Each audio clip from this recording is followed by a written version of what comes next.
எங்க அப்பா அம்மா எங்களை அடிச்சு திருத்தி தானே வளர்த்தாங்க. நாங்க இன்னைக்கு நல்லா தானே இருக்கிறோம். நாங்க மட்டும் ஏன் எங்க குழந்தைங்களுக்கு ஜென்டில் பேரண்டிங் பண்ணணும்? சரி, நீங்க வளர்ந்த சூழ்நிலையில கூட்டு குடும்பங்கள் அதிகம். அப்படி இல்லைன்னா அக்கம் பக்கத்துல இருக்கிற குடும்பங்களோட நல்ல ஒட்டுறவு இருந்தது. விளையாடுறதுக்கான நேரம் அதிகமா இருந்தது. விளையாடுறதுக்கு ஃப்ரெண்ட்ஸும் அதிகமா இருந்திருப்பாங்க. அப்போ உங்களை உங்க அப்பா அம்மா திட்டும் பொழுதோ அடிக்கும் பொழுதோ அந்த மனநிலைமையில இருந்து மாறதுக்கான சூழ்நிலைகளும் வாய்ப்புகளும் உங்களை சுத்தி நிறையவே இருந்திருக்கும். இப்போ உங்க குழந்தைங்களுக்கு அந்த மாதிரியான வாய்ப்புகள் இருக்கான்னு செக் பண்ணிக்கோங்க. இன்னொரு விஷயம், அடி உதவுற மாதிரி அண்ணன் தம்பி கூட உதவ மாட்டாங்க அப்படிங்கிற ஒரு விஷயத்த தொன்று தொட்டு காலமா நம்ம மனசுல பதிய வச்சிருக்காங்க. ஒரு ஸ்டேஜ் வளர்ந்ததுக்கு அப்புறம் அவங்களை அடிக்கவும் முடியாது, திட்டவும் முடியாது.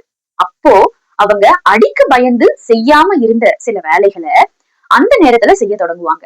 அதாவது நீங்க அடிக்கிறதுனால உங்களுக்கு பயந்துதான் சில தவறுகளை செய்யாம இருப்பாங்களே தவிர, அது செய்யறதுனால இந்த விளைவுகள் வரும், இந்த மாதிரியான தாக்கங்கள் இருக்கும், அதனால நம்ம அதை செய்யக்கூடாது அப்படிங்கிற புரிதல் ஏற்படாது. அதனால நீங்க அடிக்கிறது ஒரு தற்செயலா அந்த நேரத்துல அவங்களை கண்ட்ரோல் பண்ற ஒரு விஷயமா தான் இருக்குமே தவிர, அது ஒரு பர்மனன்ட் சொல்யூஷனாவோ இல்ல அது அவங்கள நல்லவங்களா வளர்க்கறதுக்கான ஒரு ஒரு வழியாவோ இருக்காது.